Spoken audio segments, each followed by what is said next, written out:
Good morning, everybody. Good morning, and we welcome you to the PDF Bridge Capacity Building Series. Good morning. We're glad that you're able to join from, from Nigeria and in diaspora. We really want to appreciate everyone who has been able to connect with us this morning. Thank you so much. I'll give a quick brief on the PDF Bridge. The PDF Bridge stands for the Policy Development Facility Bridge Program, and is a flexible rapid response facility set up by the UKA as the Department for International Development to support champions of change to implement economic and social policies in Nigeria. And through its trade policy workstream, the PDF Bridge has been able to provide targeted capacity building for the non-oil export community of practice, addressing knowledge and skill gaps. And it is expected that through this effort, the PDF Bridge will be able to achieve its outcome of having stronger, more influential and sustainable exporters and their representative groups emerge and participate more in non-oil trade, and in addition contribute its vision to grow Nigeria's non-oil export. You can read more about the PDF Bridge program by visiting www.pdfnigeria.org/bridge. But if you actually go to the www.pdfnigeria.org, you read a lot about what we've been doing, even under the PDF program, which was the predecessor to the PDF Bridge. Now, we're here today because of the capacity building series, and this is a 4-part training that will be held fortnightly, with the first starting today. Today, our session will be on market entry strategies. And our facilitator is already here. He's been waiting, he's here waiting, and we have a couple of participants already in the room. Let me introduce our facilitator this morning. He is Collins Nwosu, and Collins is a leadership and strategy expert. Currently, he is a trade ambassador to the International Trade Facilitation Association, ITFA. He also consults for the International Trade Center, ITC, Geneva, the Trade Facilitation Office, TFO, Canada, as National Export Strategy Consultant. In addition, he routinely supports the Nigeria Export Promotion Council in matters relating to export strategy. His experience spans several sectors, and he is at his best when helping clients to build strategic bridges to set their goals. We want to welcome Collins Nwosu, who will be facilitating this session. The session is expected to last for about 120 minutes. And let me quickly note this, please. It's a 120 minutes training, but note that the Q&A will be taken after the main training has been concluded. This is necessary to enable the facilitator catch all the questions you're asking. Because if you start putting it earlier, then the facilitator might miss some of the questions you've asked. Let me also note that, well, we have a couple of people we're expecting in the room this morning.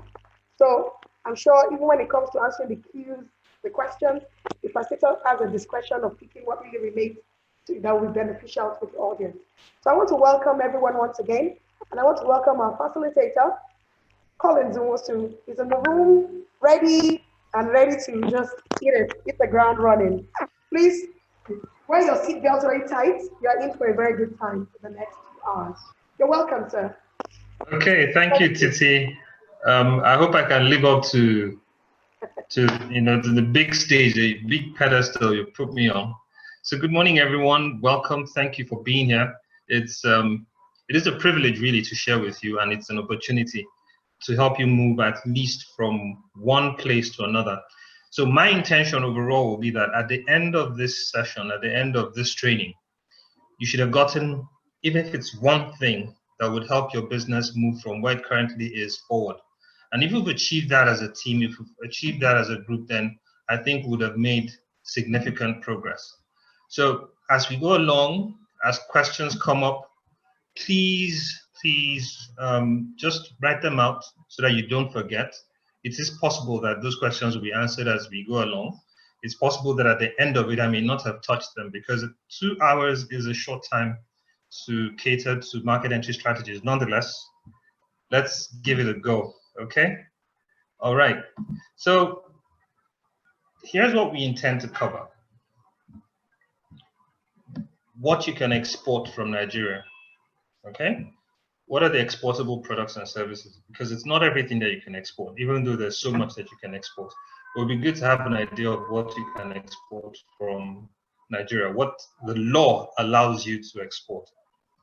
Secondly is export markets. Where are they? How can we get into them? And how can we penetrate these markets? Because that's basically what we're talking about, market entry strategies. So you may already be exporting and you want to break into new markets. What do you need to do? Even the existing markets, how do you expand your footprint into the market? Also, we'll be looking at what markets require, looking specifically to, well, giving examples from China, the EU, and the USA. No other reason than those are really large markets, and if you want to give a good example, it makes sense to use some of the bigger markets to give the examples. It helps, all right? Then we'll also try to cover how to find buyers. You know, one of the things we've found over the years is that there's so many products. We have so many good products, so many wonderful things that the world wants. But for one reason or the other, you remain best kept secret. So hopefully at the end of the session, you will no longer be a secret, but you will be, you know, someone, a product that is known, and you can find the right people from the right match. All right? So we get on into it. There are 5 things I'd like you to consider as we take on this journey. One is that your market entry strategy is part of your overall export strategy. So your export strategy needs to be developed. You need to have a plan getting into export. I mean, basically anything that you produce that you're going to sell across borders, there should be a plan. So you have a business plan. What plan do you have for your business? So your market entry strategy is part of the whole. It's not the full thing, important as it may be, right? So this is just an aspect of the business we're covering. The next thing is you need to review export and import regulations. You need to review and understand them. This training will not be enough. Other trainings will not be enough. The reason I say this is because regulations keep changing. COVID-19 came and a lot of regulations changed. People in different countries, different governments started changing rules, considering health and safety matters. A lot of things changed. Handling of materials, packaging and labeling, all of those things began to change because of what's going on. So as countries take on different, as things happen and nations have different interests, rules will change. With the Africa Continental Free Trade Agreement, which is creating a large market in Africa, the biggest free trade zone technically, things are also changing. Import and export regulations are changing between Nigeria and Ghana, Nigeria and Morocco and all of that. So you need to understand how that affects you. You need to keep your ear to the ground for such changes. Okay. And next, you need to prepare your goods for shipping. The way it's currently consumed in one market may not be the way it's consumed in another market. So it's important that you consider that when preparing for any new market. And next, you have to complete your paperwork. One major thing with export is documentation. That's one of the biggest things. Documents. Documents are important for everybody on every side, because the person who's buying from you is not seeing you. Even though things are changing, but you still need loads of paperwork to be done, and you have to keep your documents in order. Then the best part, make sure you get paid. How do you ensure you get paid? That's the essence of doing the whole business. You're not in export for fun, unless you're volunteering your service, you're a medical doctor volunteering your service somewhere. Other than that, you have to get paid. So how do you secure payments? That's critical. So these are the 5 things you need to consider while developing, when developing your market entry strategy. And I'll quickly go over 9 building blocks that help with the market entry, your export strategy as a whole. 9 building blocks. And those building blocks, when put in context, help with the export, with your export and your market entry strategy. because it will be difficult to look at market entry in isolation. Very difficult to look at it in isolation, right? So here are things that we need to consider.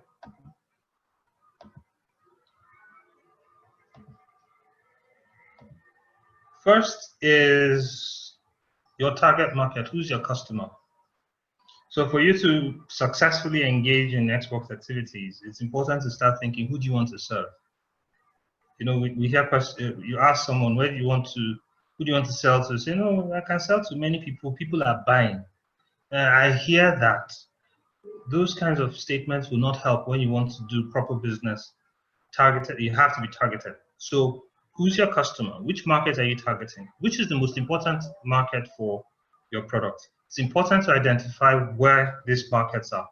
So if you, for instance, we're looking at China, we're looking at the US, we're looking at EU. Where is the most important for your business? Where is the most important for your product? I'll keep using the example of the cosmetics industry, just to put a context to it so that we're not just talking in the air. When you're looking at the cosmetics industry, something that is happening based on trends is that there's a growing demand in natural and organic cosmetics. And where is the market? Where's the biggest market for that? Is in the EU. The European market is currently the largest for that. Chinese market is growing. The US market is also growing. So when you're considering these in context, which one would you focus on? Which one would be the best for you at this point in time? And I usually advise that you take 3 markets, break them down, and then pick one. So the first one you start with is usually the toughest. You can now apply the knowledge you gain from one in dealing with the other. The second building block is your service. That product, that service that you have, the material you're selling, the skill that you want to offer, you know, your IT skill, whatever it is, which one are you going to offer the market? And how are you going to offer it to them that will be of value to them? Someone may be looking at neem and saying, no, we have a lot of neem trees or we have a lot of moringa. The market you want to go into, is it looking for moringa leaves, or are they looking for moringa oil, or are they looking for moringa powder? What will be of value to the people? So it's not just what will be of value to you as a business, what will be of value to your people. And I mean, so how you modify your product is important. The standards that they need to meet for that target market also is important as you consider your value proposition. Then next would be your market entry strategy. So how will your offering get to the people? And that's the basic thing about market entry. The thing is, I have a product. I've decided who I'm going to sell it to. How is it going to reach the customer? How will it be distributed? How will it be sold? What channels am I going to use? That's the biggest thing. That's what we're focusing on today. But you can see it's part of an entire block. So think of it. If you have your moringa, you have your shea butter, you have your IT skills, and you want to offer it to the US market, for instance, how do you reach the customer? How do you continually serve them? How do you get your service across to them, your product across to them? How do you distribute same across these markets? Very, very important. And then it brings us to the strategy that you use in marketing your product. How will you get the customer? How will you keep the customer? How will you grow the customer? Is also part of this program. I mean, how do you find buyers? So how do you find them? How do you get them? How do you keep them? How do you grow them? Then how do you make money? So are you going to make money through subscriptions, outright payments? I mean, what is the way in which you would capture the value that you've created? It may sound like a silly question to some. Oh, if I sell, they pay me, but it may not really be that straightforward. You may be rendering subscriptions, for instance, and those subscriptions, people have to pay for your subscriptions and subscribe to your service. So you're capturing it via subscriptions. On the other hand, it may be just outright sale, or you may be franchising. So you need to think about how you would make money, the revenue streams that are available to you. Then the resources you put into the whole business. What do you need to put into this business? how would you serve the customer? Are there physical infrastructure that you need to put in place? Maybe shops, machines you need to put in place? Is it intellectual property that's going to be involved? So if it's intellectual property and you're going to be selling that in China, how do you protect that IP? So what do you do to protect the IP? I see a hand that is raised. Just note your comments and we'll get to them later, okay? Then key activities. What activities will you engage in that would help in providing service to the client, keeping the client satisfied, and the most important activity that you should be engaged in, okay? Then who are your key partners? Export is seldom done alone. So your service provider may be a partner, your freight forwarder could be your partner, your bankers could be your partners, the e-commerce site you're working with could be your partners. So who is your key partners and what role will each partner perform? That needs to be clear. And finally, the cost. How does it cost? I mean, what is the cost structure? What is it costing you to deliver this service, to deliver this product to the market? At the end of the day, you want to get paid, but at the end of the day, you want to make some profit. That's the idea of expanding into the market, I believe. Okay, so those are the 9 building blocks. Who's your customer? What is your product and service? How do you get this product and service to the customers? How do you get the customers, keep them, grow them? How do you get paid? What resources would you require? What activities do you need to engage in? Who would you work with? Are you going to work alone? Are you going to work with others? What are their roles? And then what is it costing? So those are basically the 9 building blocks. But we're focusing on this one, the third one, the market entry strategy, getting the offering across to the customers. All right?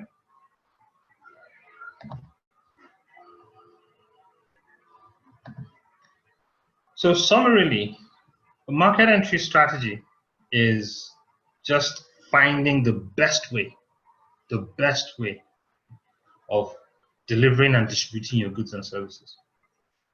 So what's the best way? The best way for you may not be the best way for me, even if we're in the same industry. So you have to find the best way for you to deliver your goods and services, or services, or the best methods to your chosen clients, to your chosen market.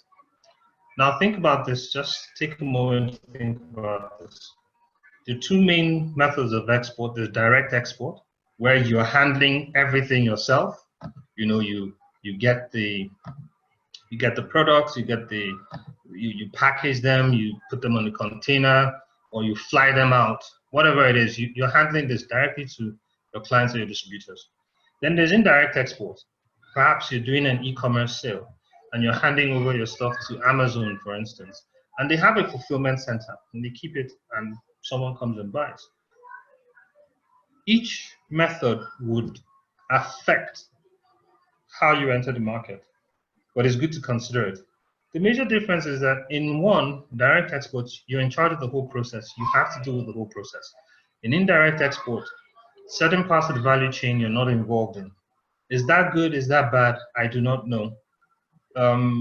If you have trusted partners, thinking of key partners, it may not even be a bother. It may not be an issue. It could be the best thing that ever happened to you. And it's one of the best things that is happening to small business owners, especially now with what's happening in COVID. Indirect export is becoming more of a thing. But then there's so much direct export going on. But which one works for you, you have to consider. You have to think about, okay? Which brings us to let's take a moment to look at what you can export or what you cannot export. You'll be amazed what you can export. You'll be amazed at what is possible for you to do in the export space, right? There's so much that can be done in the export space. At the same time, there are a few things our government says, hey, don't touch. And then we'll also look at export markets. Let's see, these markets, where are they? How can you find them? How can you review, and make the best decision for yourself and for your business at this time, right? So let's if you notice the arrows, basically what I've done is, what I decided to do is go the opposite way. What you can export, there are a bunch of things you can export, and they're represented by these arrows, right? And this in red represents what you cannot export from Nigeria, out of Nigeria. So let's look at this prohibition list. If you want to get more information, you can look at customs website. There's trade.gov. It has various government agencies involved in the process. You'll see the export prohibition list. But here are the things, basically, right? So these are the things you can't export. Maize. You're even aware that we banned the import of maize so we can grow more. We don't have enough, so you can't export what we're saying we don't have enough of, right? That kind of makes sense. Timber, rough or sawn. You can argue that with me, it's going out in various forms, but that's illegal trade. But we're talking about legitimate business here. So timber is on the prohibition list, one of the things you should not export. Scrap metals also is on the prohibition list. Unprocessed rubber lumps, latex is on the prohibition list. Artifacts and antiques also on the prohibition list, right? All goods imported. So you can't import something and then re-export it. But there's a caveat to that. There's what is called CKD, completely knocked down. So you may have parts, assembly parts, Inosan, Peugeot, they could buy parts and use those parts to add value and then export. So in that instance, it doesn't apply. But generally, you can't bring in stuff and then now start putting them out for export. You must have added some form of value or the other. Raw hides and skin. So let's actually eat the pomo or convert it, send it to Aba, and they make the shoes. Even fish skin you can't export. So all hides and skin not allowed for export. And finally, wild animals. So bushmeat. No. Lizards, crocodiles, zebras, lions, eagles, even vultures.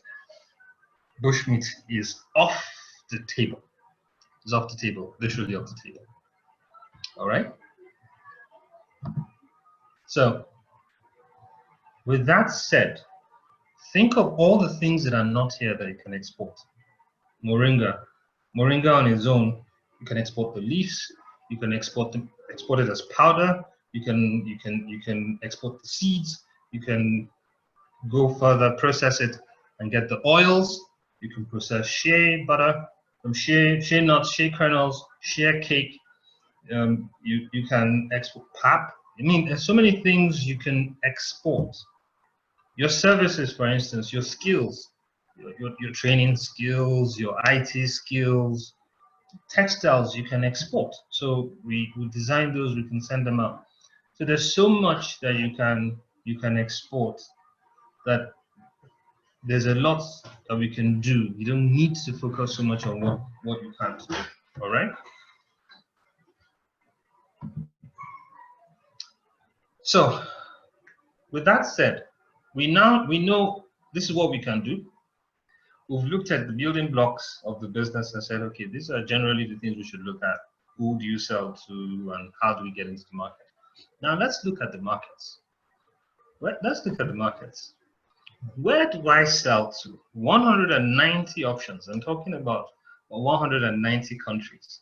How do you pick which one is best for you?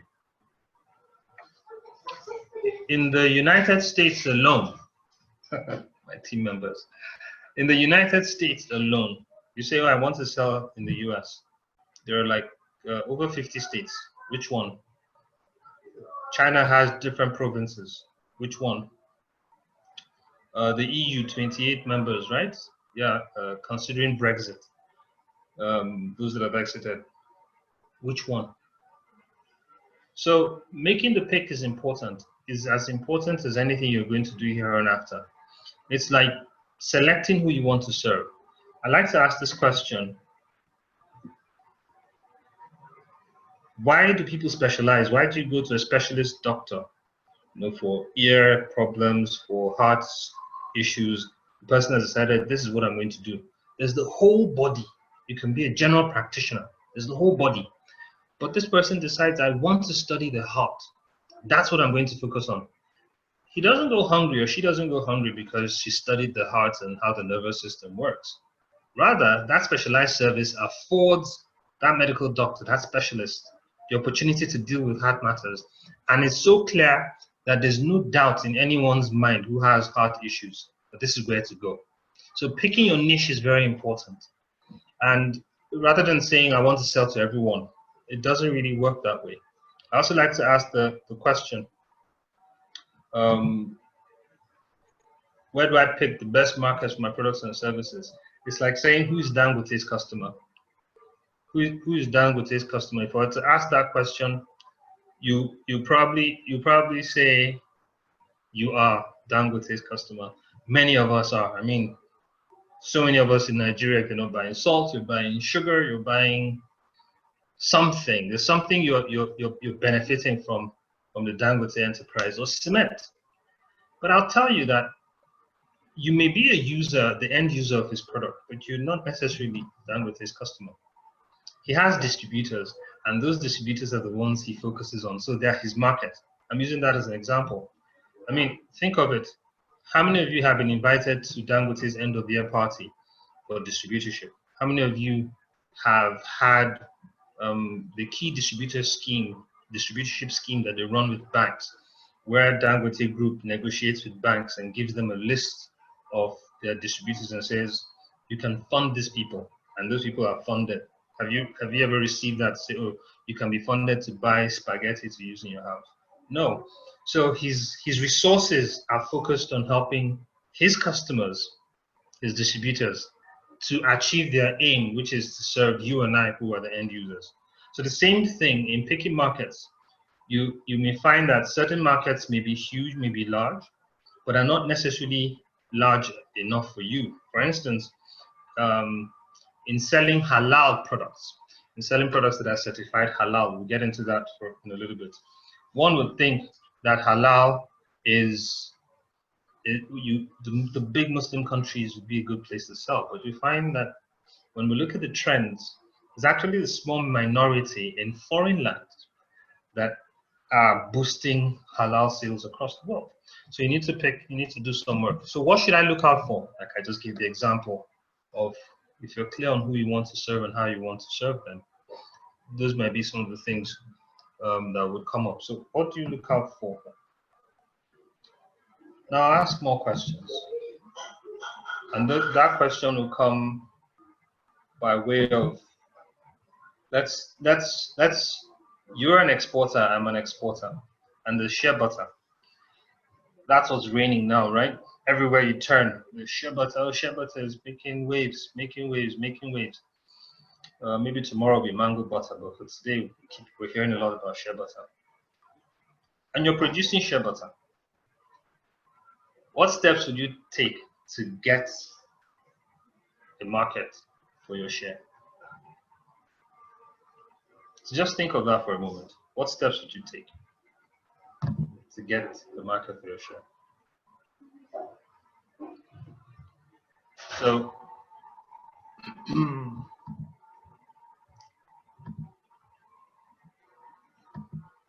I would narrow you down a little bit. And in doing that, consider the US, consider China, consider the European Union. So as you prepare in your mind, okay, these are the steps I'm going to take. There's nothing as good as thinking it through and putting yourself in that actual situation. If you're already in the situation, fine, great. But if you're not, then start thinking about it. So as we walk along, situate the whole lessons and the learnings in your business or in this case study, right? Okay. So one, I would research the markets. There's secondary research, there's primary research. But interestingly, you do the secondary research first. Why is that important? You think one will go through primary school before going to secondary school? Well, in exports, you go to secondary before primary. Secondary research basically is your desk study. So you look at journals, you look at, you check Bureau of Statistics, census boards, You want to get information online, who's selling what. Get to World Trade Organization's website, International Trade Center's website. You want to get data, as much data as to who's been buying share butter for the past couple of years. Where has it been moving to? Who's using it? And when you gather this data, and you get some names in the process. Oh, there's this company, there's that company, there is this location, there's that location. And as you get all of these, you start forming an idea. You start forming, you start getting a picture as to, okay, maybe China is good because they love natural stuff. Asia generally love natural stuff, and China is huge on re-export as well as consumption. Maybe the U.S. in terms of cosmetics is also huge. The food market, the confectionery market uses the shea butter. The food. So as you're thinking of all of those, you're getting that information from your secondary research. You're checking the Nigerian Export Promotion Council. What are they doing? You're checking other countries. What are they doing?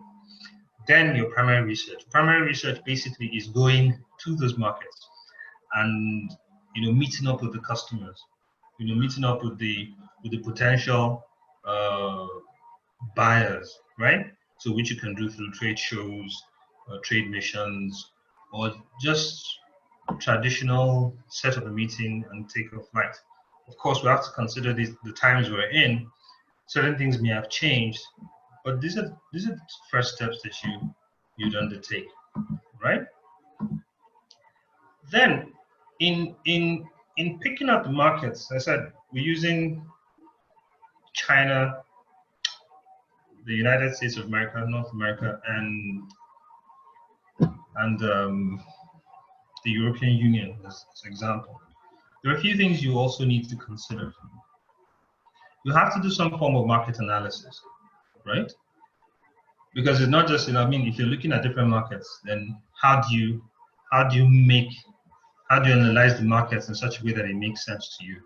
So we want to look at demographics, and so that's the population. What's the population of the place? How many people are in the urban areas versus those who are in the rural areas? What's the shipping distance? Do they have ports around them? Or is it a landlocked place and you have to ship to the nearest country and then move everything by road? Because as I said, market entry strategy is basically how do you get your goods and services across to the clients? How do you get it distributed to your clients? So looking at the demographics is very important, so you know what your outlay would be. You may need to do trucking, you need to move things by rail or by air as against moving things by sea, which also affects your pricing. So communications network, how far is it from you, especially where you need to visit? Export traditionally has required a lot of face-to-face engagement where you meet with those you're doing your business partners. Maybe things are changing a little bit with COVID. People are forced to rethink, remote work, but demographics, very important. Then next, the economic environment. So we looked at the population of the place. And I say, okay, what's the overall level of development of the place? What's the GDP per capita? What are the levels of foreign trade? China is doing several billions, the EU is doing several billions in this particular sector. So what did they do last year? What are they doing this year? So you get a sense, you get a trend over the past 3 years. What have they done? Is it growing? Is it declining? Has it been flat? For most countries, there was a growth in 2019. We're seeing a kind of drop this year for obvious reasons. But it's still that. What's the relationship between Nigeria and the country? Do we have trade agreements? For instance, the United States is the Africa Growth Opportunities Act, GOA, which allows more than 7,000 products to get into the United States from lower developed countries, Nigeria inclusive, at next to zero tariff. So tariff-based barriers are nearly non-existent. So those kinds of things, can we benefit from that? There are several things that can move from Africa, from Nigeria as a Commonwealth country, into other parts of the world. Do you know that? So the economic environment, the currency available, you need to know if you're going to be trading a particular currency, what's the stability? You start business, maybe you're doing it in Naira, you started it at when Naira was 380, Naira is hitting 400 and something, or it was 180 and it hits a different number, or you start, the dollar is pegged at a particular price and when it goes down. You need to check some of those things. So that's the economic environment. Then the social and cultural environment, also important, very important as well. The thing to think about is, if I'm in China, in Asia, basically, the way they approach business is totally different from the way business is approached in the United States. So while in Asia, it will take a while for me to close a business deal. It will require you having discussions, meetings, you want to build a relationship first. In the United States, it's a question of, okay, can we see, let's agree on it, look me in the eye, tell me it's okay, give me a firm handshake, and let's put the legal work together. Things move quickly in that area. So understanding how these environments work could be the difference, could make a significant difference in you succeeding in trade or otherwise. Of course, at the end of this, there are a few links that we'll put there which would help you do your research, your personal research as you intend to do that. So what are the education levels? What's the use of the internet, especially if you're considering, internet penetration, you want to sell online, what's the use of the internet? What is the existence of the middle class? What similarities do we have between us and that market? Imagine someone who says, oh, I want to export to the United States, 50 odd words states. And maybe somebody from there is saying, I want to export to Nigeria, 30 something odd word states, right? And this is what happens. You're setting up a piggery, and then the person tells you, oh, I have a friend in Zamfara. He can give you land and give you space and give you all of that to set it up. And you're setting up a piggery to produce pork ham and pork sandwich in Zamfara. You and I know that Zamfara is basically Muslim, Sharia based. So that's really not going to work. That's really not the best place to situate your business or to target for your business. So the same thing, you also need to understand the cultural and social environment of where you're going to, language differences and all of that. Okay. Then local distribution and production, how does that road network? It helps, travel, how easy is it to travel to that country? Do you need work permits? What are the visa challenges? What business support is there? Hotels, what's the political environment like as well? You want to understand the level of stability. Is it a place where policies keep turning, they turn overnight? If that's the case, then maybe we need to consider your strategy in entering the market. The business environment as well, currency, language, regulation, cost of doing business. It's important that you have this at your fingertips so that you plan, because it helps you with your planning. Remember, at the end of the day, the intention is to be profitable, run a profitable business, right? So market access, partnering options, very, very important. Coca-Cola does this well. Every country they go into, they look for a bottling partner, a bottling company, and partner with them. So it saves you the problem of trying to learn the local laws, understand the tax laws, navigate the politics, and all. Somebody who already knows the place is there and is willing to work with you as a partner. That's a very significant option, depending on how you want to go about it. Okay, so I'm just trying to check my time to see that we're still on track. All right. Then your market entry support, right? So market entry support. So basically, are there associations that you'd like to join? For instance, the Global Share Alliance helps with share. So if you join that, it will help you, guide you. There's information that will be there that will point you in the right direction. So are there associations, maybe like the Essential Oils Association in the European Union, and other industry specific associations. So you need to understand your product, your market, your industry, and then look for other associations that are in various parts of the world, especially in your target market, that could help you with information and guide you through what you intend to do. Chambers of Commerce, trade media, market research sources, and like CBI and others, as I said, we have a list of a few that you can look at. So this is the front end, first part of market assessment. So to enter any market, it's important to look at these things, and they help you to plan. So if you're going into a landlocked area, you begin to think, okay, how am I going to do this? What will be the logistics needs? How do I get the goods across? Where are the nearest ports? If policies change about a bit, then maybe you're thinking, okay, can I work with a partner who would have a franchising agreement? Certain things change. Oh, am I going to do this online? And is there online penetration in that? And even at that, how do I deliver the goods? So maybe I need to partner up with DHL, the UPS, or some other logistics company or freight forwarder that will do that for me. But that's the important part, the physical part of market assessment. We're going to go into the next part of market analysis, which will deal more with your product and how and the market. But for now, let's digest this. Okay. So as the questions come up again, I say keep putting your questions down. Keep putting your questions together so that we ensure that we're on track. All right. Okay.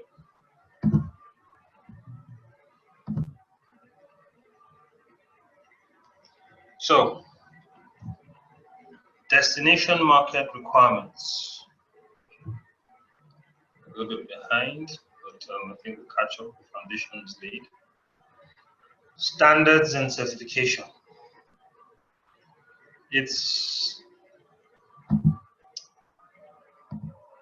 So this is it leads us to the second part of our market assessment, right?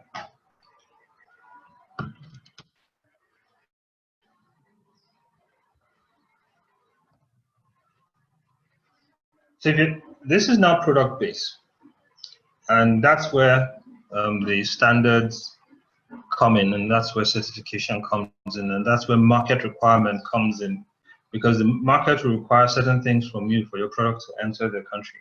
So if you're looking at product or service potential, for instance, Estonia in the EU issues e-residency, so electronic resident. You can be an electronic resident of Estonia from where you are. So you apply, get it approved, and then you can begin to run your business remotely. So that's possible.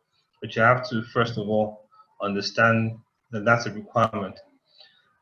Look at export from an import-export basis. You are exporting, that means that somebody somewhere is importing. So if you think of it that way, when you're doing your research, you could also, it helps to think, oh, for this person in the United States, it is import. So what are the import requirements for such a product or for my product or my service? If I'm going to import X product or X service, what is the requirement? Do you get it? I'll repeat that. The import-export relationship, you need to realize that when you're exporting to a country, the person on the other side is importing to their country. So as you're doing your research, so that it may be difficult for you to find export regulations, you'll find export regulations more from the Nigerian side, or from the market's perspective, say the United States. You would need to check, for you to get better information, you check what are the requirements to import your product or services. I'm using shea as an example.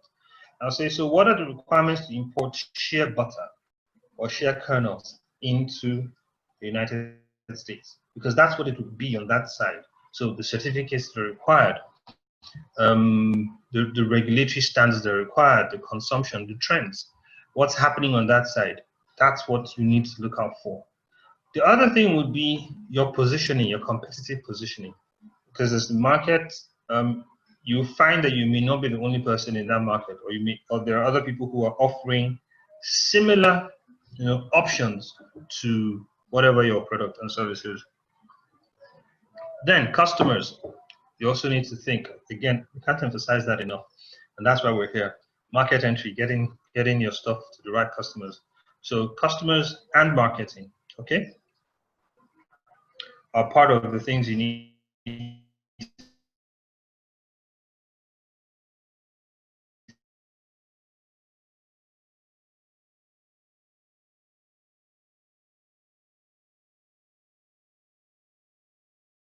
consider for your market assessment for your product. Let me backtrack for a second, it's important.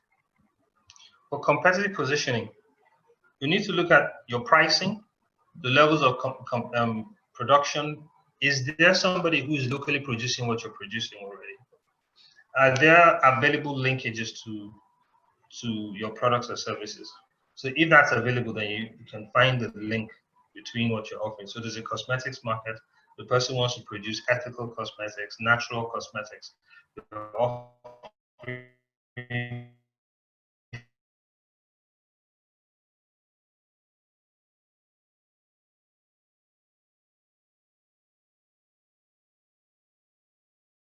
Shea butter, which is natural, ethically sourced, in the questions in the comment box. So customers, what are the similarities between your existing customers? One of the questions I like to ask and often ask is, how much of your goods are sold in the local market? It's not so much as size, but it's to say, most likely the person who enjoys pork in Nigeria probably will have the same kind of, will be a similar kind of person with the same likes, the same background orientation that would want to buy pork in any other country you want to go to. So what are the similarities? What are your customers' needs and desires?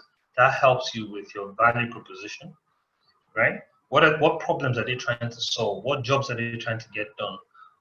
Those are the things that you need to look at in trying to get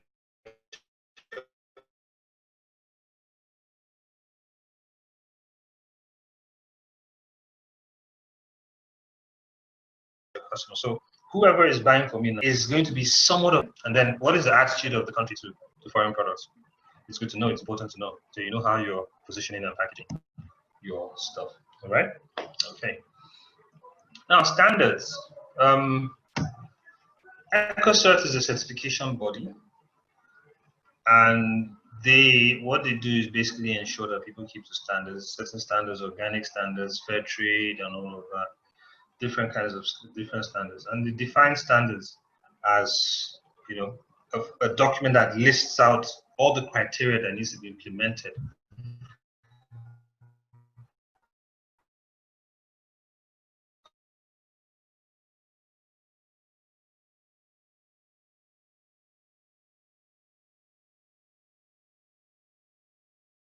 controls and procedures for obtaining a certification. The person in a certain standard, how will they know that it's been produced to a certain standard? Is it because you said so? You know, we have the Standards Organization of Nigeria that checks. We have NAFDAC that is also checking. We have a few organizations that are checking different things for different products.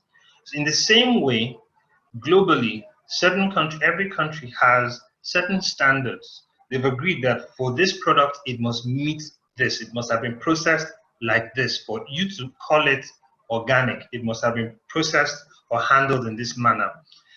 For you to say it is halal, it must have been handled in this manner. For you to send us food or vegetable products, it must have been handled in this manner. So phytosanitary certificates must have been checked. So the Ministry of Agriculture has to check and do ABCD and issue you a document saying you have gone through, we have looked at it, and you have passed the test. So the inspection agents will do the same. And that's what standards really is. Now the question is, how do you know the standard that is required in your market? Standards are usually product specific and industry specific. I mean, there are more than 150 standards, public and private. Halal alone, the halal standards in Malaysia is not the same in the Gulf, the GCC area. It's not the same in the US. There are adjustments. But basically, you start with your local standards, and then you begin to make inquiries into your market, what they require. So if you know the standards, you must know your industry standards. That's where it starts. You must know what your industry requires locally, and that's where it starts. When you do that, that's the base point. So Codex Alimentarius, as we call it, will give you standards for labeling and certain things. But then you can now ask on the other side. Recall I said the import-export relationship is such that the person who is buying from you overseas, for them it is an import. So you also need to ask them, what are the standards? What is required? So you have to work closely with your market. And there are certification bodies, of course. If you get to the EU help desk, online, it will tell you, and you type in the product you want to you type in where you're coming from, which country, where in the EU you're sending it to, and what the product is. Will help you get the code. You will see description of what the taxes are, what the standards are, how it's supposed to be packaged. It will give you all of that. So there are tools online that could help with that. But the best way to start is, first of all, know what your local standards are. Then ask your potential partner, what are they looking for? What do they require? What documentation do they require to import safely? Remember, I started by saying that import is document based. There's a lot of documentation required for you to import successfully, and those records need to be kept in case there are issues, right? So we'll just take a quick overview of export documents. Just for housekeeping issues, let's just take that. So you have two sets. You have the shipping documents and then you have the collection documents. When you want to send something, for instance, from Abuja to Lagos, we're based in Abuja, so you're sending to Lagos, and you take it to IFEX, for instance. They would look at it, ask you what it is, you give a description, you package it, then you put that detail in, and then they give you a way bill. They create a way bill and they send. But you've already spoken to your customer before that, and you've agreed on price, and you've sent them an invoice, right? And say, so I'm going to send you 3 tubs of shea butter, and this is what this is how it's going to look. So that's your commercial invoice. It will be packed in 100 kg bags, and you list that.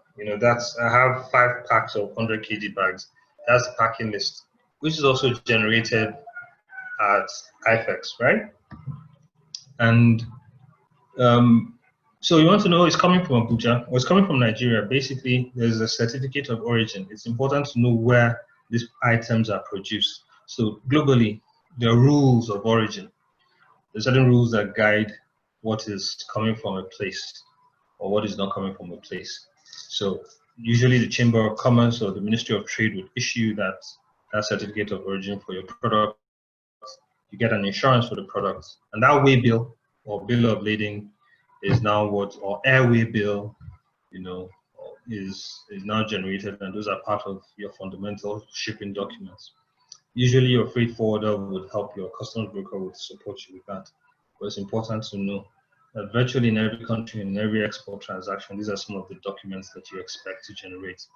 Then on the other hand, you have the collection documents. So the person who's collecting would also need the commercial invoice, certificate of origin, import-export license. So you need to have that license, of course, in Nigeria to export.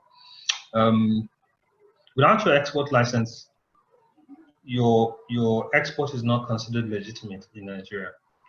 So you're just doing business, but it's not legitimate. So you legitimize it when you get an export license. That also gives you leverage in terms of the incentives that the government runs and other incentives, right? It helps to generate the data that the country uses and runs with, right? So certificate of inspection used to confirm that your goods are free of defects. Then other certifications that you may have based on the standards that are agreed, okay? Coming to midway point. So I ask the question, based our talk so far, right? We're still on shea butter. Which one do you think is export ready? A or B? Right? A or B? Remember, we're using shea butter. Just write it in the chat box. And I'll say this quickly. B may look packaged as it is, and A may not. But then the market requirement is what is going to determine whether it's export ready or not. So the market may actually, the country requirement may say, oh, package your share in tubs and X and Y, but that will determine. So as much as this looks somewhat export ready, it may or may not be, because there are certain requirements you need to to meet the labeling standards. Of course, obviously, no labels here. Bulk package, the way it's being handled. Um, the barcoding. B looks more ready, but it doesn't necessarily mean that it is, right? Doesn't necessarily mean that it is. So again, you need to, so a lot of us are saying B, but we need to know what the market requires. So the bulk market may be asking for it to be packaged in a particular way and labeled in a particular way. So as much as this looks more, it may actually need certain things. So the essence of bringing this is that bringing this up is simply this: we have to move from assumption to knowing. You can't work with assumptions in this business for getting into any market, right? Okay, so I chose the European for my own research. I said, okay, I'm going to send to Europe, right? And so I'm asking you, which market did you choose for your product? I gave you three options: China, the USA, and Europe, right? The EU. Which one did you choose and why? Okay, so here's what I did. First of all, use the EU help desk to get specific requirements for all the member states. Because one thing, it enters in one country, it can go into other countries in Netherlands, but the taxes, the tariffs, just as we have our NAFDAC and SON and all of that to check quality standards, they too have theirs. So the EU help desk helped me with that information.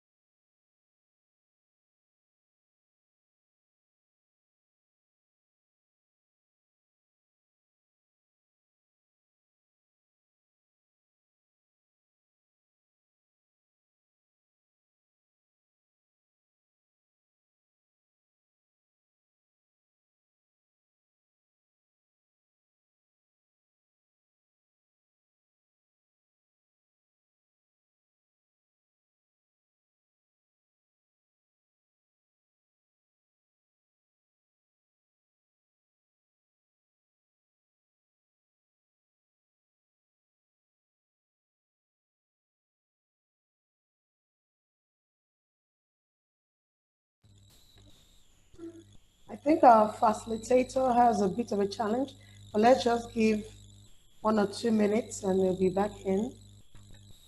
The Collins.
All right, everyone. We're expected to go on a short break. So let's just take this as a short break while the consultant gets back up. While this is on, you can get a cup of water or just take a little walk. I know some of us have been seated for the past hour. All right. So let's take this time to just stretch our legs. Another 5 minutes, then we continue. We plan to have a break in between, so we're taking this as the break. Take a while, just walk around and sit back down in another 3 minutes, and we continue. All right. And if you have questions, we mentioned that earlier. As you go on in this training, if there are questions that eat you, you could put that in the Q&A box so that you don't forget. And we're looking at it when it's time. The trainer would be able to answer it. There's some you might need to wait. If it's absolutely important to drop it, please feel free to do so. We'll be back in another 3 minutes. Thank you.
We'll be resuming back from the break in another 1 minute. Please, let's get ready.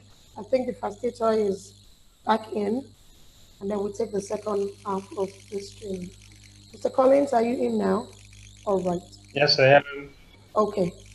So we're moving to the second part of our training, isn't it? Let's Yes, just. we are.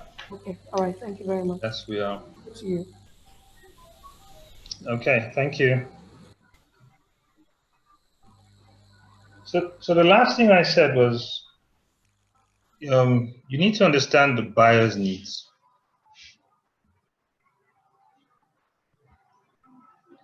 You need to understand the buyer's needs, right?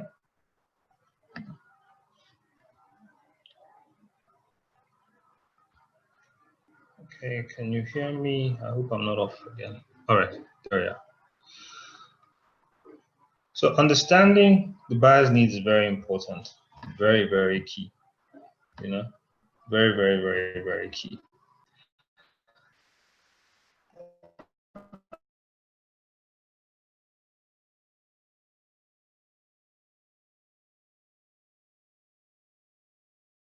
And which brings us to the next for finding buyers, buy from you. How do you get people to connect with you, right? How does that happen? If you look at the background, you will see this was a trade mission, more or less B2B. And the Nigerian government had an investment summit, and people with different products from Nigeria went into the US, and people who were in the United States targeting not to do business with Nigeria came looking for potential business partners. It's a two-way street. So let's still take share. Questions you need to ask. To find buyers, you need to ask a lot of questions, a whole lot of questions. We need to ask ourselves,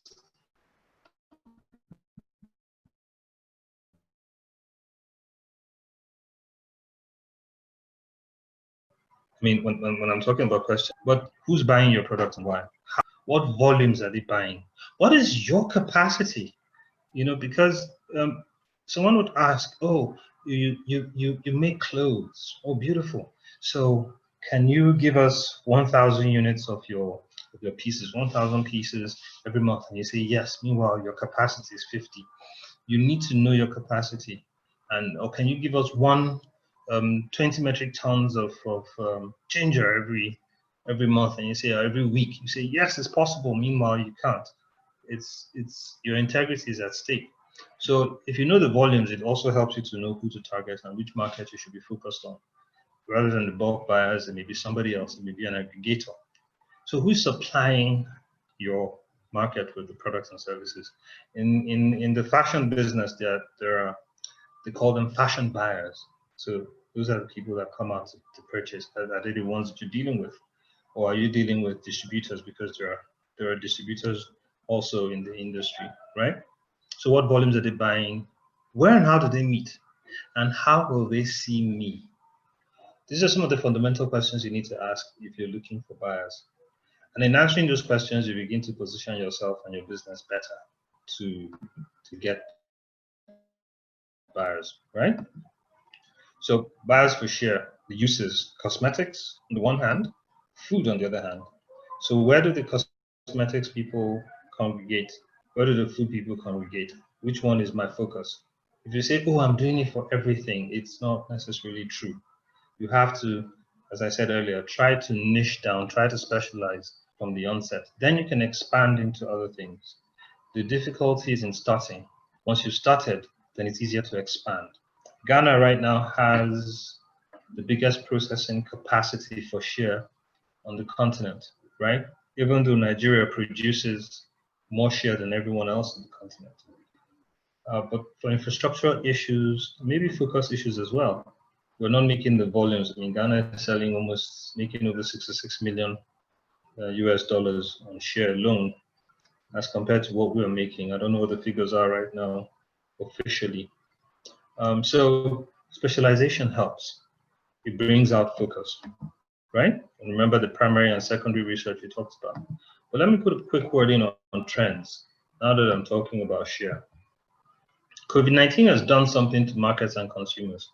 So even the traditional ways in which we get buyers is changing. There's more remote ways of getting buyers. The trade fairs are becoming virtual. The B2B meetings, we're having more virtual meetings. I'm sure even this training we're having now, if it had been this time last year, probably would have been all of us packed in a room having this session. You know, if we say come for an online training, not many people would really oblige, but it's happening now. It's happening live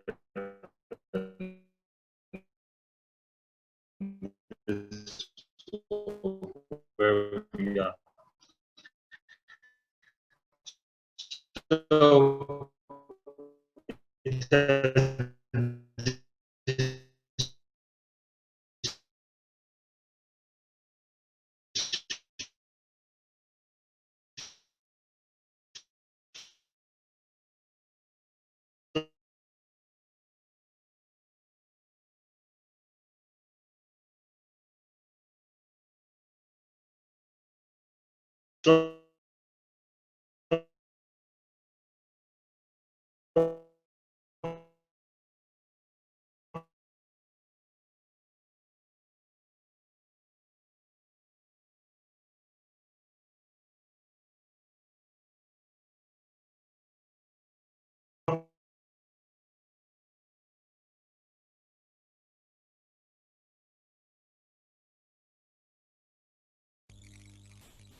Okay, we're back. I think while we wait for our facilitator to get back up, we can have a conversation even as we're in the class.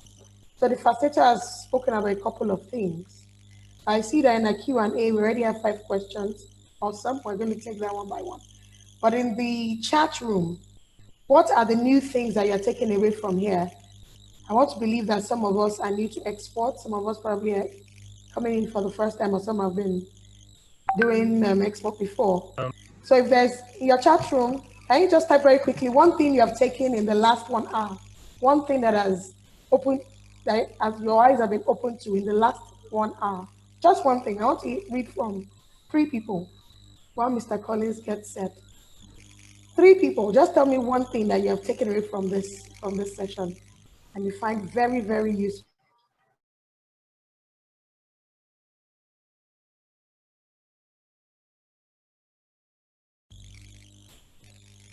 Need to see you type something. Somebody said researching markets. Yes, that's great. Someone said that the exporter must have a target market grade. Yes, one more person. Okay, someone said I just got an inspiration of how to market a service and package. Beautiful. So I'm glad that we're picking something today. Mr. Collins, are you back? You can get back to share your screen. Yes, I am. All right, so let's move on from where you stopped. Somebody said we must Okay. go from assumption to knowing. Beautiful. So we're very good students.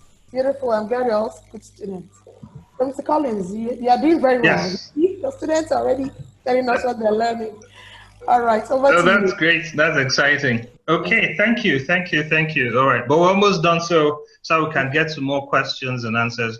So as I said, the spending power may have decreased. Right? I'm using Nigeria as an example. We're talking about 200 million strong people. Doesn't mean that it's 200 million that is your market.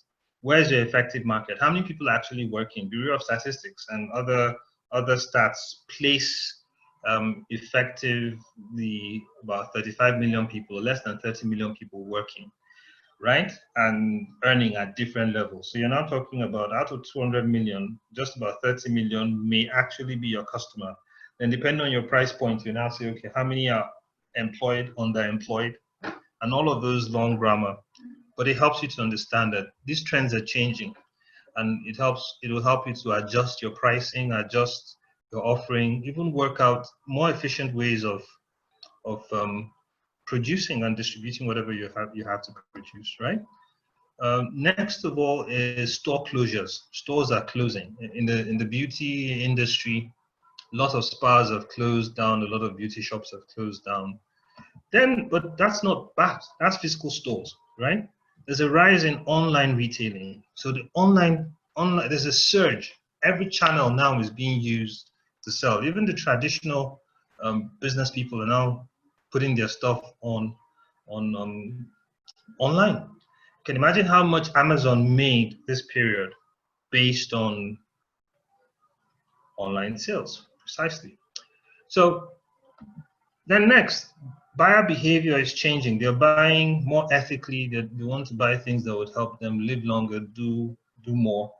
So when you're looking at your customer market and you're creating value for your market, the one important question to ask is, how will this help my customer? What are they using my product for? What job are they trying to get done with my product or service?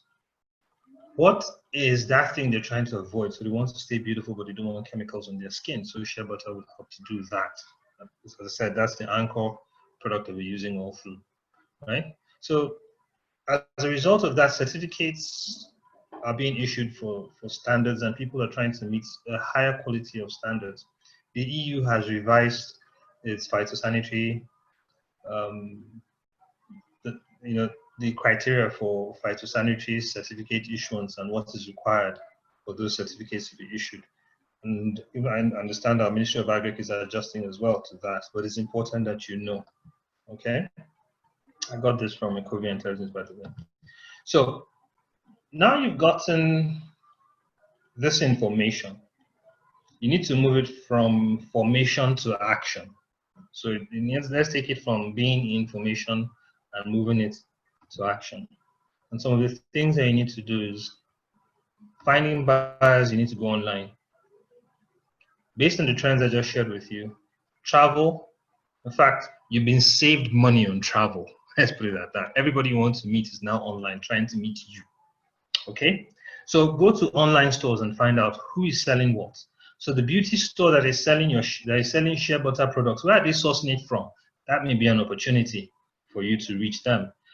Industry events are being held online now. So industry associations are more responsive online because that's the way to keep in touch with the people. Go to buyers' websites, attend the events, attend seminars, trainings, workshops like this, and then network.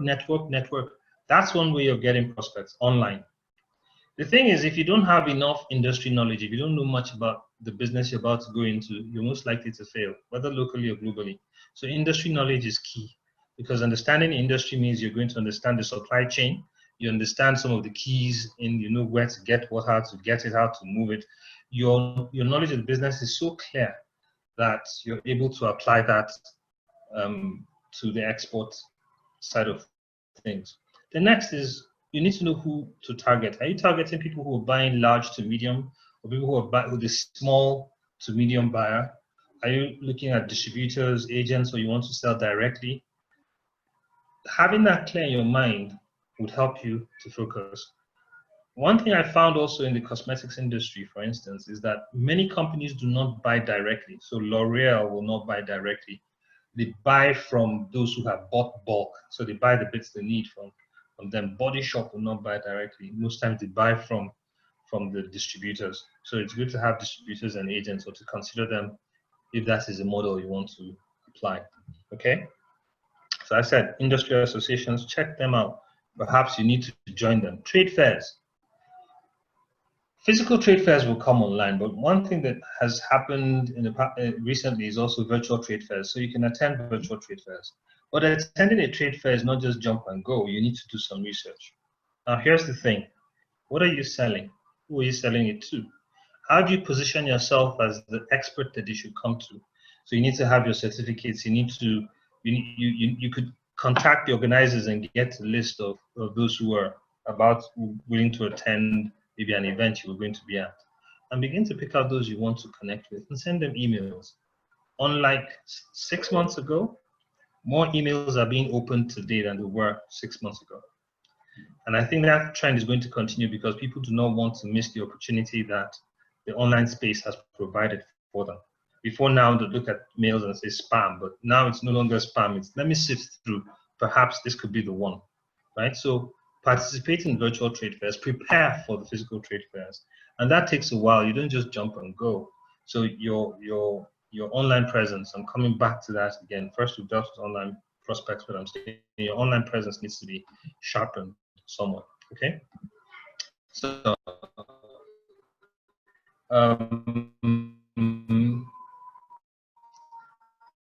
Industry conferences, identify the ones you need to attend and attend. If you go, you'll find quite a lot. You just type in events on Google relating to your industry, you'll find them. Then trade press, even if you just type trade press China, you will see journals, publications, sector-related magazines. And experts and buyers and usually try to put the information out there so that people know that they're there. So you see them. You get the magazine, you see them, right? And you know who to contact and who you should reach out to. So trade missions and matchmaking programs. Our government is still doing it. NEPC is doing it. Other governments are doing it. So the United States is doing it. China is doing it. Even, remember I said the export-import relationship, you need to keep that.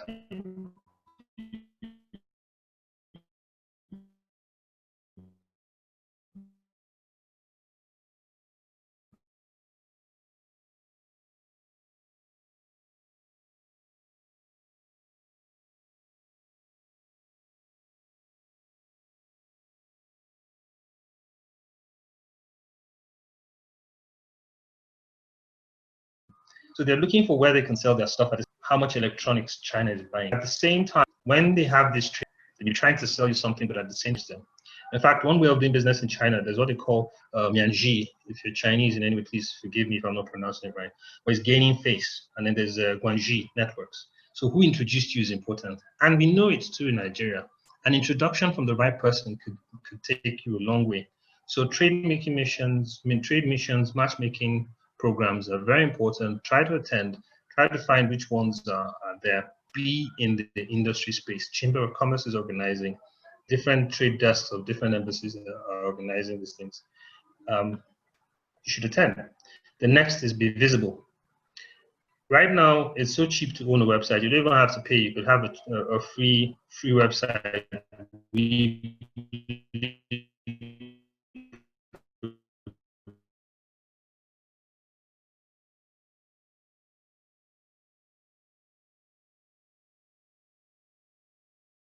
provide you one.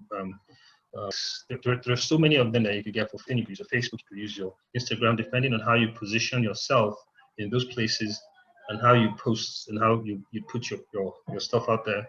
You get a professional look at the end of the day.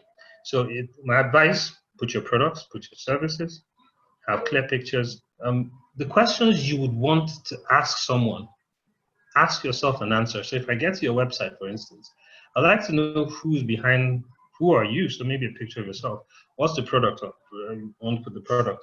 How much of it can I buy? What's the minimum order quantity? So maybe minimum order quantity is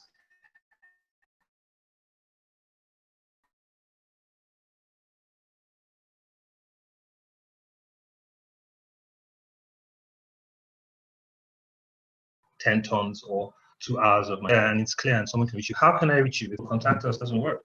So your friends to spread the word. There are optimization that the IT people can tell you more about, but really you need to have an online presence. And as you do the other things you're doing, reaching out to people, they want to know who you are. In the first place they go to your website. It's now like your online complimentary card.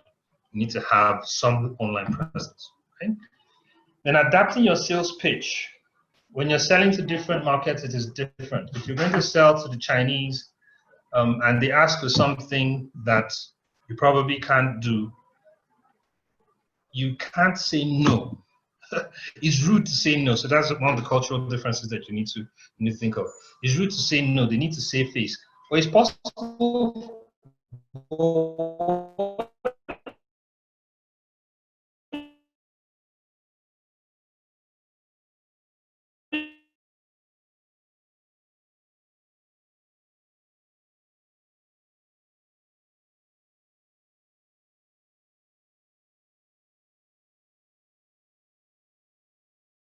you could do is you could actually say, oh, you made a good point. Said no directly, but they understand you have said. For the American, you're making it, where do you have it? Can I get? We're asking to dance around it and create a relationship around the business before you're able to make progress. So those are the differences in trying to get buyers. But overall, know that it is a process. It's a process, right? It's a process. If you're in a deal, that's different. But if you're in a business, know that what you've engaged in is a process, and you have to be steady and consistent at it. It may interest you to know that some of your customers may be with you for another 10, 15, 20 years. And we have 10 very good customers who are with you all through buying the volumes that you require, and many other relationships that help you to expand your network. So do it well, do it now, keep at it. It's a business that you will be in for a long time. So chambers of commerce, I mentioned, trade promotion organizations, and then make sure that your technical documents are clear.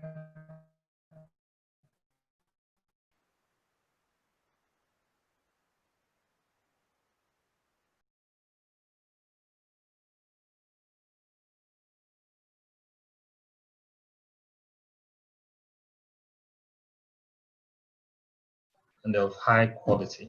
So don't just check.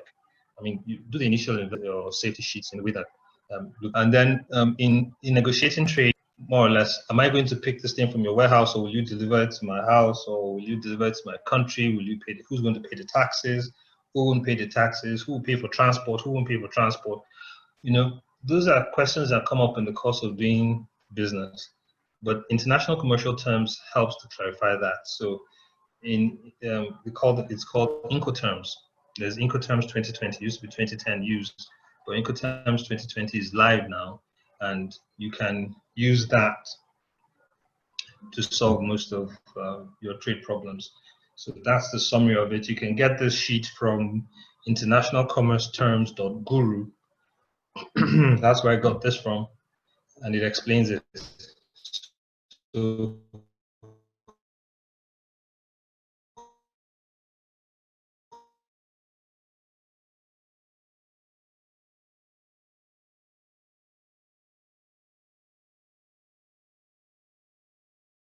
whose responsibility starts and ends where?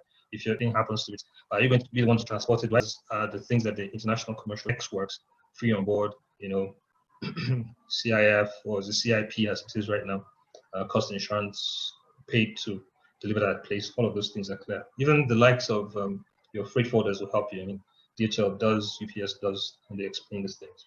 All right. And with that said, I think this is a time where we go into questions. Right? All right, thank you, Mr. Collins. This has been a beautiful session. And like we said earlier, we have encouraged participants to put their questions in the Q&A box right there. Can you read them? Okay. Can you All see the right. Q&A Yes, I box? can. Yeah. I So you can can. click answer live, that would be fine.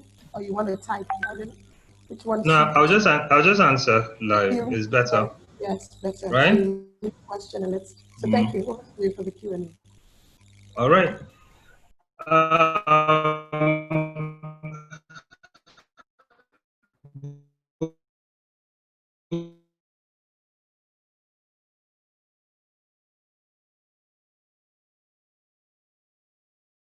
Bumi Smith, you're based in Lagos. This is what you do. You have to check the map. Which, when we think of export, we often think of you can transport by road. What happens is that your costs change, and moving from one country to another via road changes your cost profile for now until the Africa Continental Free Trade Agreement comes in force, which would shortly.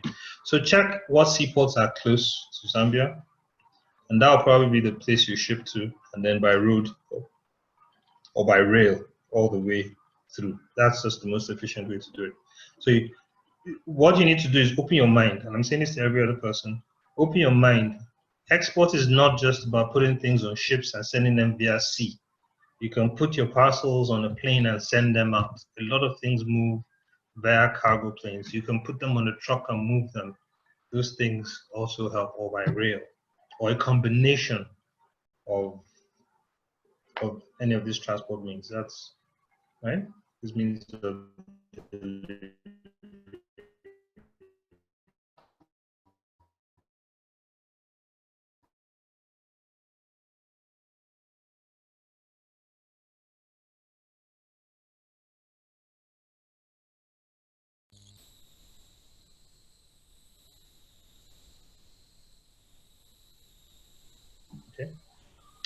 Then we have Oluwada. Well, just check. You find that an explanation, and they have a help desk food and processed food.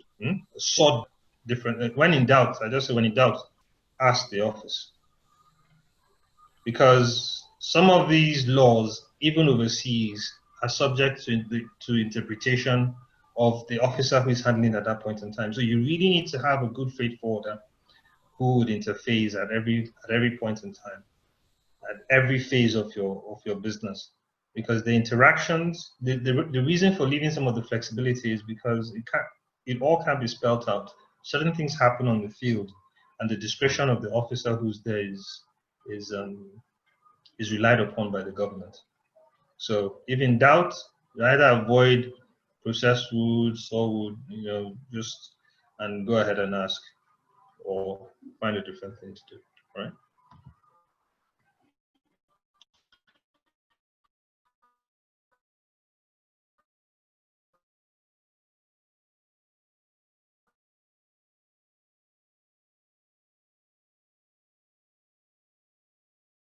Okay, we have another. Yeah, I don't care. What are the entry? What's the of help? Okay, there are sites that are listed. I mean, EU Help Desk, CIA Wealth Fact Book. Yes, the CIA. You could actually ask them for information. The International Trade Center, embassies. You could actually write to the embassies if you're interested.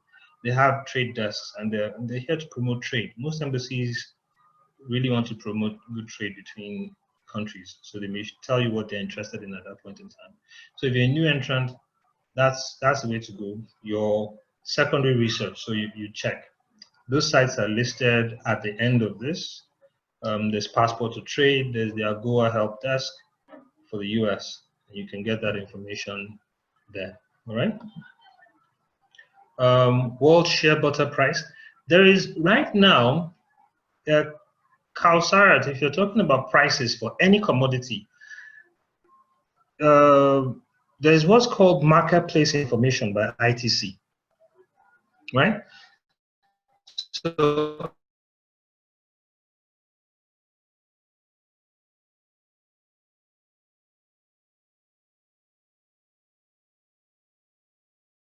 ITC has marketplace information, and that market on the Apple Play Store.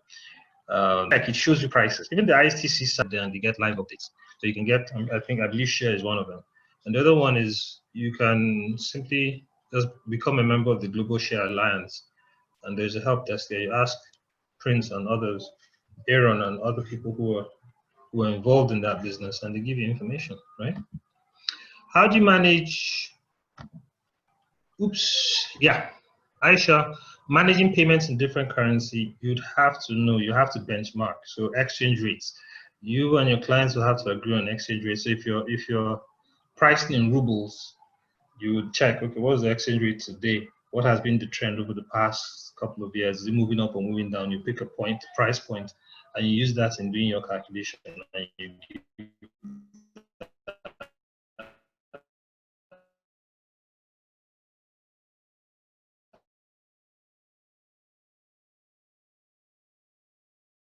price point. Some relationship, again, I said export is usually in some relationships you could actually discuss and say, okay, can we agree to move prices plus or minus 5%? It happens. On the other hand, you could actually go to the central bank through your bank and say, hey, look, I'm doing some transactions today. I want to hedge my prices today. So you buy what they call hedge instruments, forwards or whatever. So maybe the pricing today with the central bank is 380 naira per dollar. And your payments will be due. You're going to make payments, or payments are expected maybe in another 90 days. So you've hedged whatever payments you would make them at 380. So whether dollar goes up or goes down, you've paid the premium now for that pricing. But in export, for us in Nigeria, it's easier. I mean, yeah.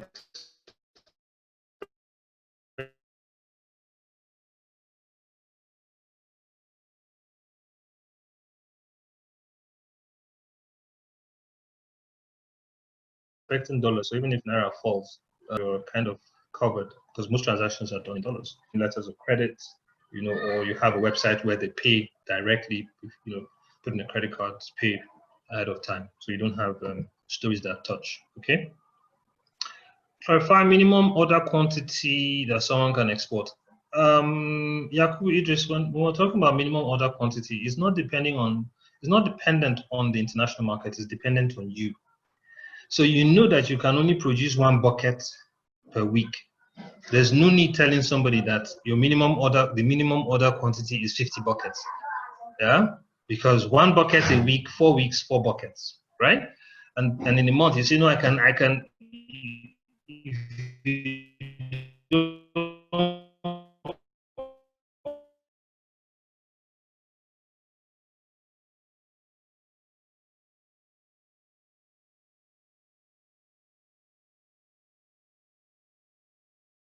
order up to 50 buckets a month, I'm not delivering. Unless I help you meet that up. So minimum order quantity, saying this is the minimum I can sell to you. One of the things to consider in pricing is if it's 5,000 naira from the airport to your house, and there are 3 of you or 2 of you in the taxi sharing the bill. Now you've achieved the same thing but for 2,500.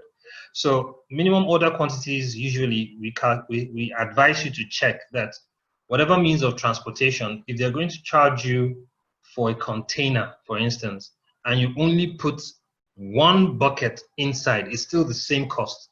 So why not fill the container? And that's how minimum order quantities come about. So I hope that answers you, right?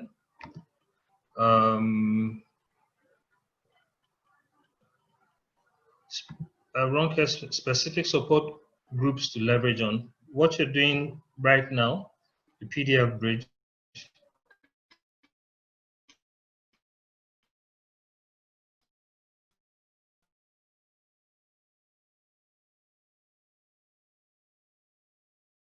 there are four trainings that are going to go on for the industry that you're involved in. And don't get carried away with politics that usually happens. Get into the association for the information and learn as much as you can. Then the Nigerian Export Promotion Council is there. You can learn as much as you can. And then the internet has wide resources. So stay connected to this program, PDF Bridge program. Stay connected to the Nigeria Export Promotion Council and to your industry, okay? All right. As Coach Bashir, as a beginner, what would you recommend or suggest to start with in order to learn the rope like a mini export business? I can't tell you what to start with. You would have to pick out what you want to start with. As I said, business is about you understanding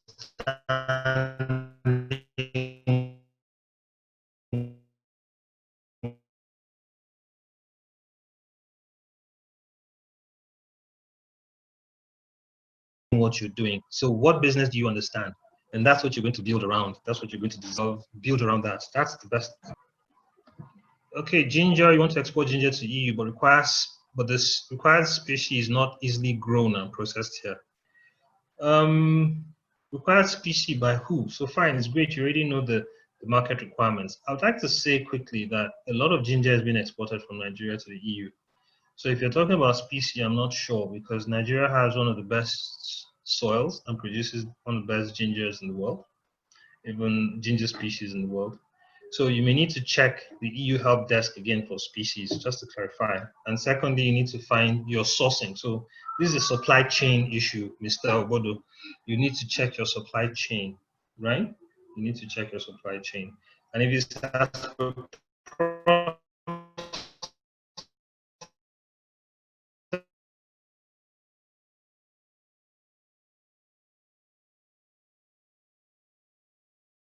processing, then maybe that's a totally different matter to do the processing. Now, if you want to, so test, find trial shipment, 1 ton, 50 kg, 10 kg. And so get to the EU help desk and check again. 2, check your supply chains all the way through Kaduna side. There's a lot of ginger, Wamba in Nasarawa State, a lot of ginger. Check your supply chain and verify them. Okay. Share nuts. What's the best time to buy share nuts locally and the best time to export for high returns? Yakubu, you have to monitor the market. The trends are there. You have to monitor the market. I think share is in season right now. This is the season. So simply like most commodities, you buy when it's in season and sell when it's off season.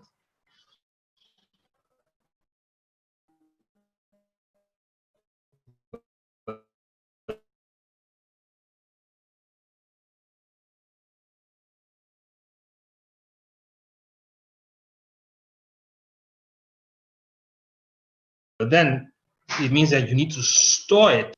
Are you able to do that? If you're able to, you never. If I have, you need to find out who um, who sells it, who wants to buy egusi. So are there family and friends already in that foreign country who know about egusi? Maybe that's where you want to start from. But first thing first, find out who's going to buy and who's interested, and then start with small parcels. Start with small parcels before you now start increasing. I always advise do a test supply. International commerce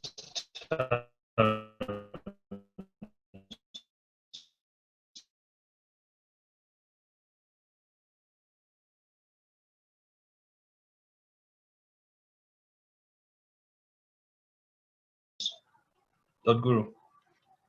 National commerce terms. Don't put there. All right. These are the questions. Let me see chat box. No more questions in the chat space. Okay, Collins, facilitator, Yeah. there's a question I read in the chat room, and the person said, "Hi, do we have a specific site that shows the current prices of goods at the world market?" Can you answer that? Yes. I mean, the International Trade Center, if you go to their website, they have what we call trade tools. So the trade tools would help you show you what the world prices are right now for a lot of items. It also will show you the trends, which countries are buying more of a particular item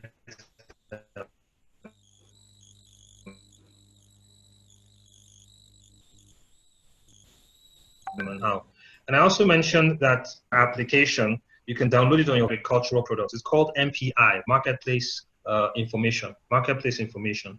So you can download it from the Google Store, go to your iPhone, your iStore, and download it.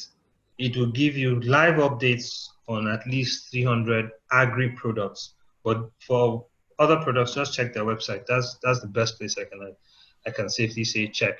If you also want more data, but it's usually not live, but it helps, especially if you're checking trends, is to check the World Trade Organization. So check the World Trade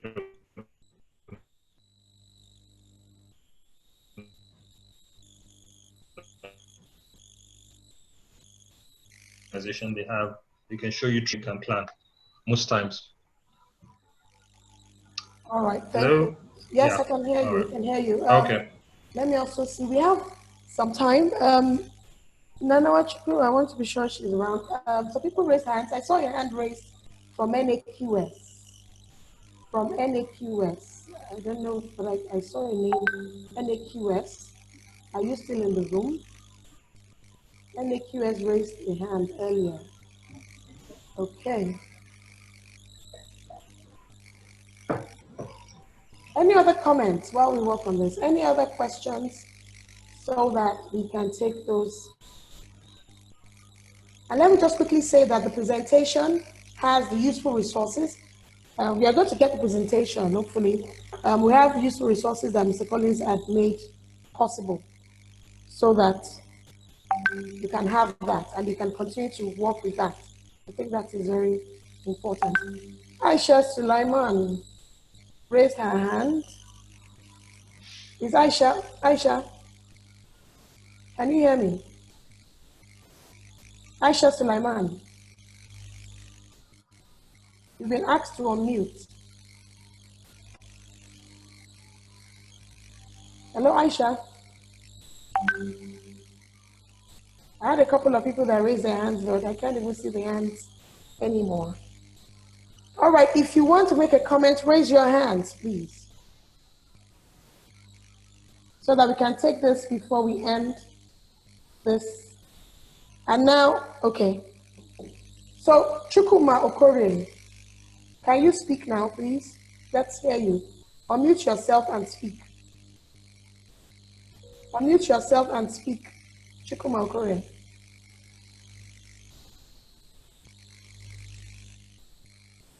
Okore, you raise your hands. Yes, you can speak now. Can you hear me?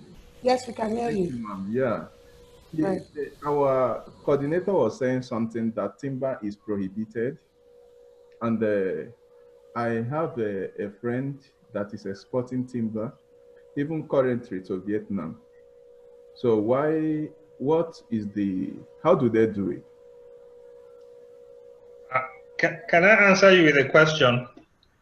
Okay, okay, sir. Importation of small arms, small arms like pistols and all, is prohibited, but it is still entering our country. How are they doing it? I'm not in Nigeria. That is why. Okay, no. What I'm just saying is there is what's allowed and what's prohibited. Okay.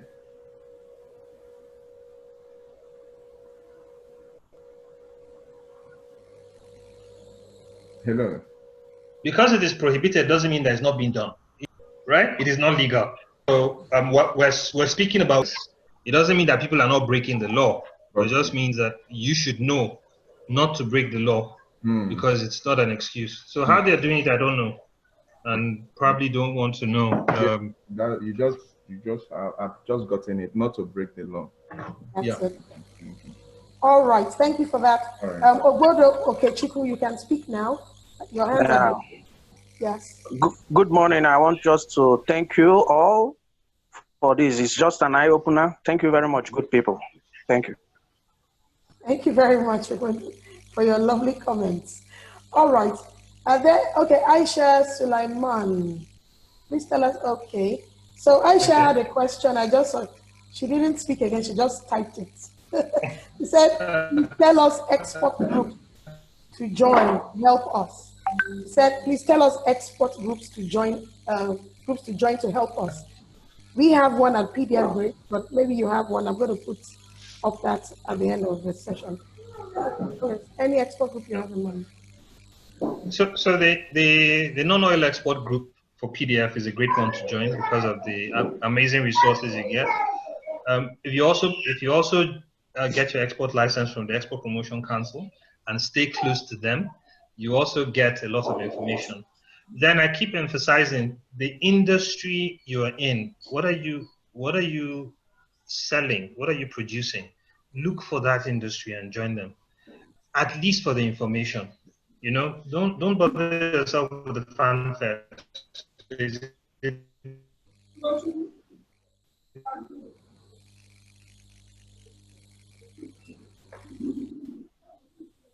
Man cap you need to join.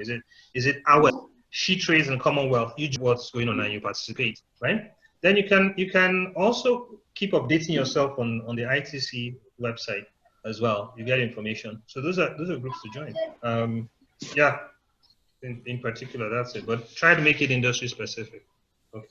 Even the Chamber of Commerce. Yeah. Thank you for that. I see a hand raised. The hand is MZ Toa, TOA. I don't know what that means, but your name here is MZ Toa, TOA. Can you please have the floor? Your question. Hello. Hello, we can hear you. Okay, good day, and thanks for the class so far, although my network has been really bad, but something just came to my mind, like I said in the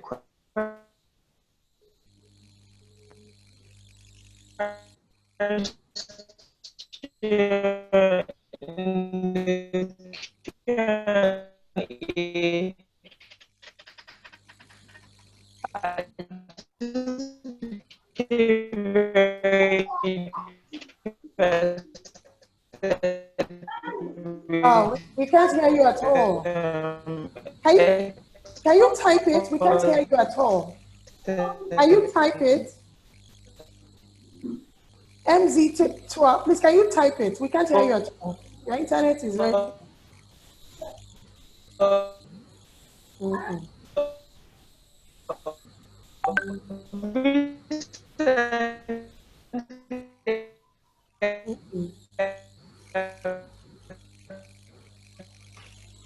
Hello, madam, we can't hear you at all, so I think you should type it.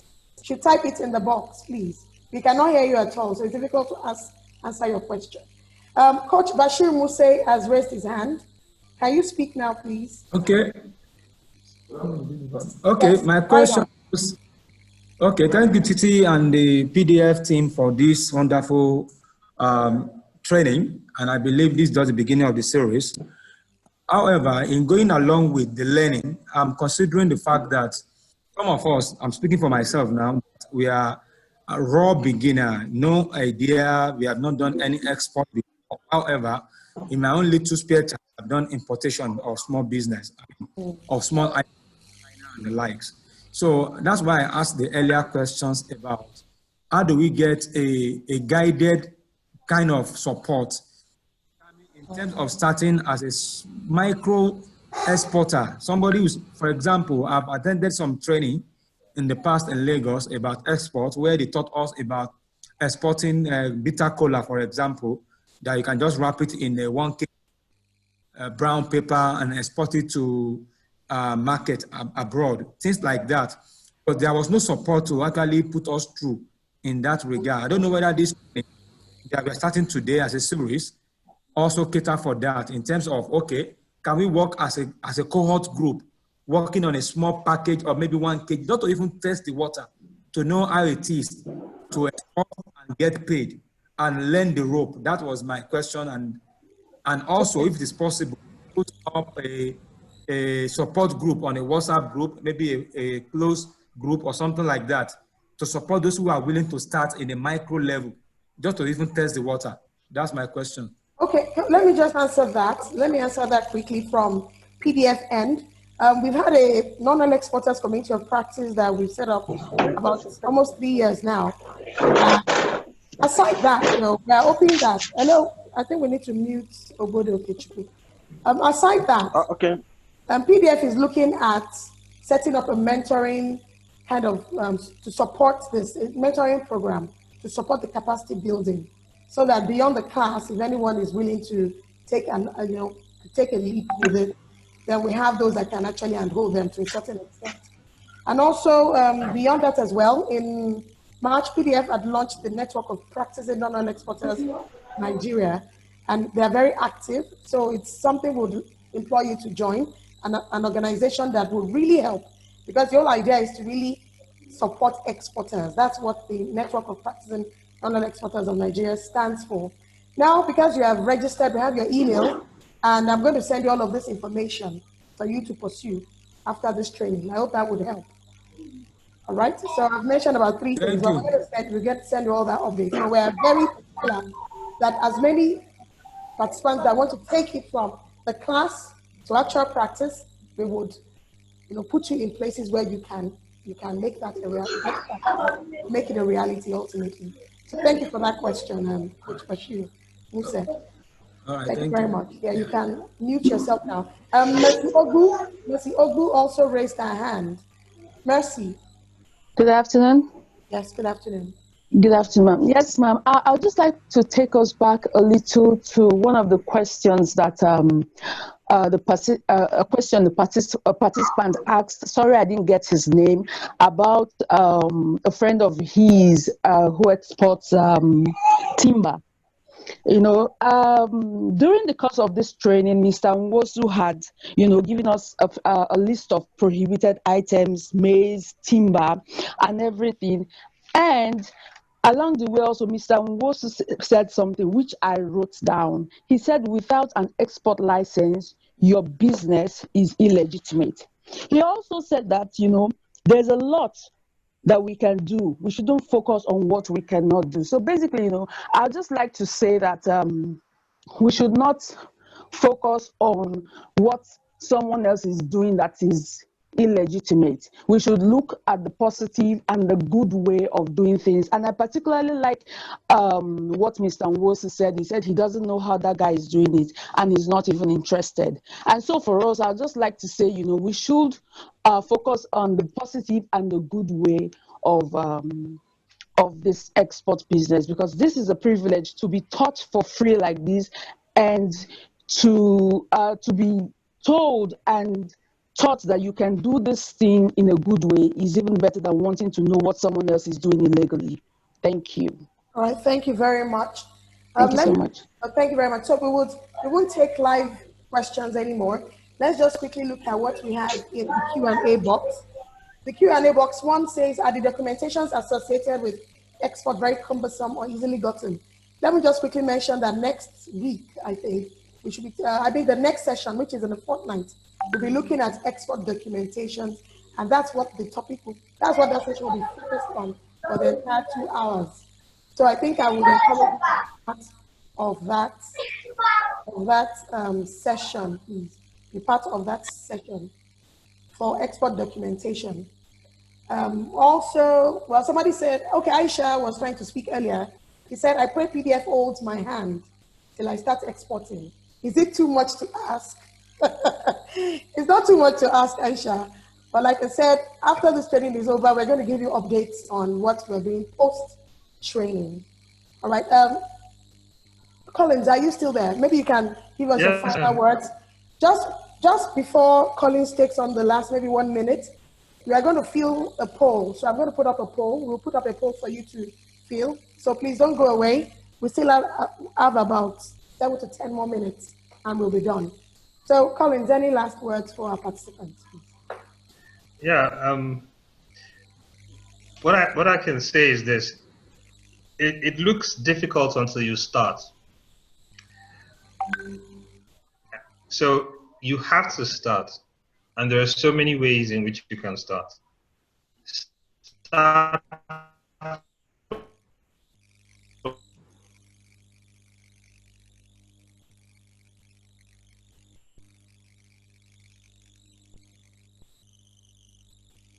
from where you are, start with what you have. Don't start now. Even e-commerce is done. So you've gotten the fundamentals. That's the much I have to say for now. Thank you. All right, thank you, Collins. Really appreciate your time with us. Thank you for the wealth of information you've been able to pass across in such a little time. Honestly, there's so much to do, and 2 hours may have not been sufficient to say so much, but I see that the participants had a great time with you. Thank you very much. We've put the poll up right now. Please, can we all click, check? There are about 7 questions. Let's do this very quickly. Pick your answers, and let's do this.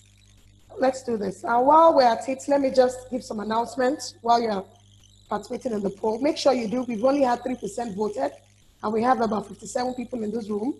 So let's do this very quickly. While we're at it, note also that we're going to, this is a 4-part series, and this is the first of a 4-part series. So we have 3 more sessions to go, and it's been organized every fortnight. So this is Wednesday, 19th of August. The next will be in a fortnight, which will be 2nd of September, while the next follows on the 16th, and the last will be on the 30th of September. For many of you that have registered online, you could see that we'll be taking export documentation, we'll be looking at raising finance for your export, we'll be looking at branding and packaging. Please don't miss all of this. All these 4 topics will come together to form a whole, and you need to have the 4. If you are new to export, I would advise you not to miss any of these sessions, please. Because once you are done with the 4, then you can take a bolder step on delving into export as you've always desired. Like I also mentioned, we'll be giving you feedback as we move on. For within 48 hours before the next session, we'll send you the link to the meeting. So please always check your email to get the link to these meetings, please.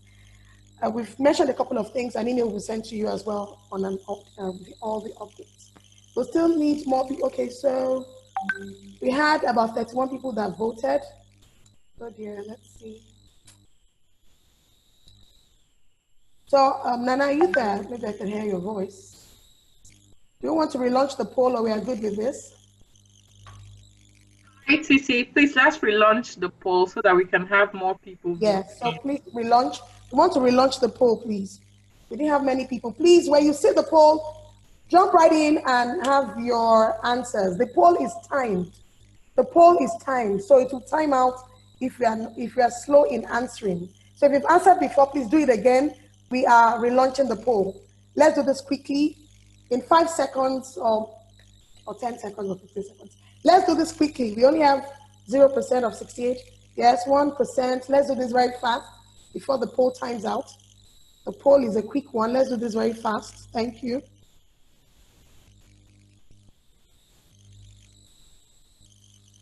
Do do this quickly. Jump on the poll and do this.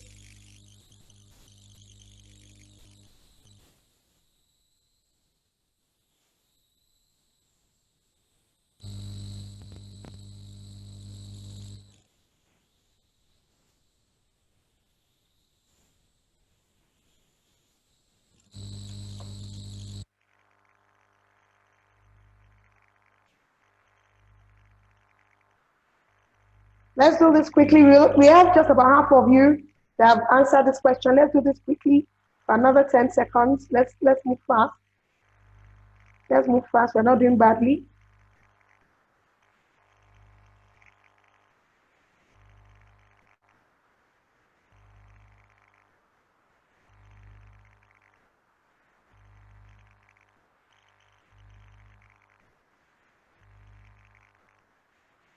Thirty more seconds to go. 30 more seconds. If you have not voted, please do this quickly.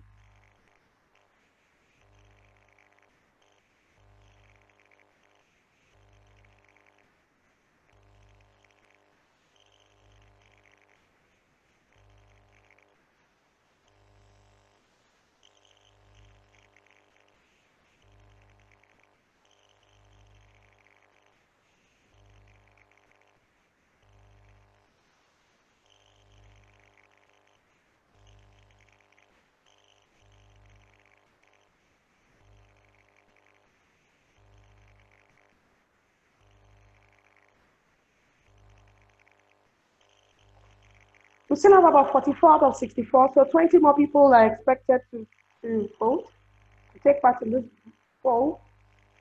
20 more people. And your input counts to us, really. So 20 is a lot of number, not to participate. Please, can you do this, please? It helps us to also work on our next session. The input here is helpful. So let's get your feedback.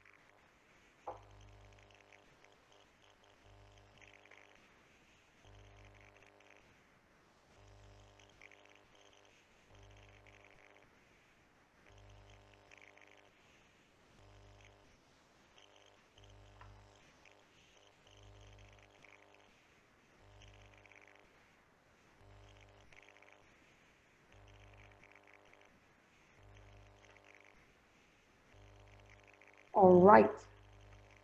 I think we will be saying our goodbyes now because this is 1 o'clock. So thank you, everyone. Please still be part of this poll. I'm just officially closing the meeting, but if you have not voted, please vote. But officially, I am saying thank you to everyone that participated in this training today. Please, we look forward to seeing you in the subsequent trainings under the capacity building series called the PDF Bridge. I would also implore you to go to our website, pdfnigeria.org. You read a lot about PDF Nigeria. We've done a lot in terms of research, in terms of supporting champions of change. There'll be a lot of materials there that will benefit you. We also have some guides. We've created guidelines from some of our studies that will be useful for some of you that will be starting export for the first time. So make pdfnigeria.org your go-to right now. You'll find a lot of resources that will be useful to you. Thank you very much. Thank you, our facilitator, for today. Thank you, everyone that contributed one way or the other. On this note, I officially end today's training. And please look forward to your emails. We'll be sending you more information. Thank you very much. If you have not voted, please vote before you leave the room. So you can leave if you're done with your polls. Thank you very much. Expressing our gratitude from PDF. Thank you, everyone. Bye for now.